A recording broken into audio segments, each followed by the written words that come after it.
Partha creation চ্যানেলে নতুন একটা ভিডিওতে সবাইকে অনেক ভালোবাসা ও শুভেচ্ছা। তো বন্ধুরা, আজকে কিন্তু কোনো ডেলি ব্লগ শেয়ার করিনি, আজকে একটা রেসিপি ভিডিও শেয়ার করেছি। সেই রেসিপি ভিডিওটা হচ্ছে গোলাপ জামুন রেসিপি। তো বর অনেক দিন থেকে আবদার করছে মিষ্টি খাওয়ার জন্য, তাই আজকে বানিয়ে ফেলেছি গোলাপ জামুন। তো তোমরা ভিডিওটা দেখতে থাকো, তোমরা বুঝতে পারবে যে গোলাপ জামুন রেসিপিটা বানানোর জন্য কী কী উপকরণগুলো লাগছে। তো বন্ধুরা, বাড়িতে গুঁড়ো দুধ ছিল, তো সেটাই আমি এখন একটু জল দিয়ে ফুটিয়ে নিচ্ছি ভালোভাবে। আর তোমরা চাইলে এখানে প্যাকেট দুধ বা গরুর দুধটা ব্যবহার করতে পারো। আমার বাড়িতে যেহেতু ছিল না, তাই আমি গুঁড়ো দুধটাই ব্যবহার করেছি। তো এটাকে ভালোভাবে আমি ফুটিয়ে এক সাইডে রেখে দেব ঠান্ডা করার জন্য। খুবই ঠান্ডা করে নিতে হবে, নাহলে কিন্তু ডোটা পাকানো হবে না। আর এর ফাঁকে দেখো, গ্যাসের স্টিমটাকে একদম লো করে আমি শিরাটা এখানে বানিয়ে নেব।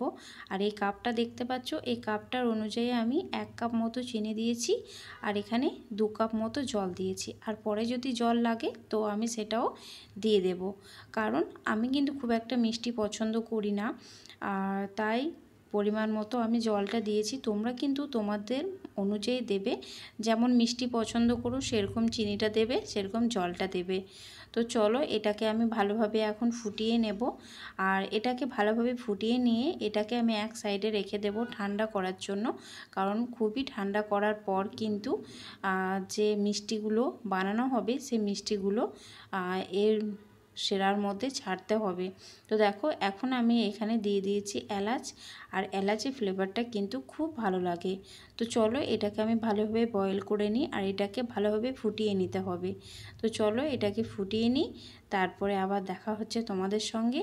তোমরা কমেন্টে জানিও যে এই রেসিপিটা কেমন লেগেছে। তোমরা কিন্তু বাড়িতে নিমেষের মধ্যে কিন্তু এটা ট্রাই করতে পারো। তো চলো, দেখতে থাকো। তো দেখো, এদিকে মিষ্টির শিরা কিন্তু আমি ঠান্ডা করার জন্য সাইডে রেখে দিয়েছি। আর এদিকে দেখো, আমি যে ওই প্যাকেট ইনস্ট্যান্স দেখতে পাচ্ছ মিক্স গোলাপ জামুন, এটা আমি এখন গুঁড়োটা ভালোভাবে মেখে নেব। তো এটা আমি একটা মল থেকে কিনে এনেছিলাম গোলাপ জামুন মিষ্টি বানানোর জন্য। তো এটার মধ্যে সব কিছু কিন্তু মেশানো আছে, বেকিং পাউডার, বেকিং সোডা, সব কিছুই মেশানো আছে। শুধু এটাকে আমাকে ভালোভাবে মেখে নিতে হবে, তারপর ডো পাকিয়ে মিষ্টিটা বানাতে হবে। তো চলো, আমি সেটাই করি। এখন ভালোভাবে এটাকে মেখে নিই, আর তারপরে এটাকে ডো পাকিয়ে তৈরি করে নিই। চলো, তোমরা দেখতে থাকো। আর বন্ধুরা, ভিডিওটাকে স্কিপ করে দেখবে না, যতটুকুই দেখবে তোমরা ভালো করে দেখো, আর কমেন্টে জানিও যে তোমাদের কেমন লেগেছে। তো তোমরাও বানিয়ে ফেলো চটজলদি এই গোলাপ জামুন রেসিপি মার্কেট থেকে কিনে এনে, ঠিক আছে? তো চলো, দেখো, কথা বলতে বলতে ডোটা কিন্তু অনেকটাই মাখানো হয়ে গিয়েছে। তো এটা আমি এখন রেখে দেব একটু নরম করার জন্য। তো দেখো, তারপরে 5 থেকে 10 মিনিটের পর দেখো, আমি এটাকে আবার ঢাকনাটা খুলে আবার একটু মেখে নিয়েছি। তো খুব সফট হয়েছে। তো চলো, আমি এখন লিচিগুলো কেটে নিই, আর তোমরা ভিডিওটা দেখতে থাকো।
বন্ধুরা, গোলাপ জামুন মিষ্টি একদম তৈরি।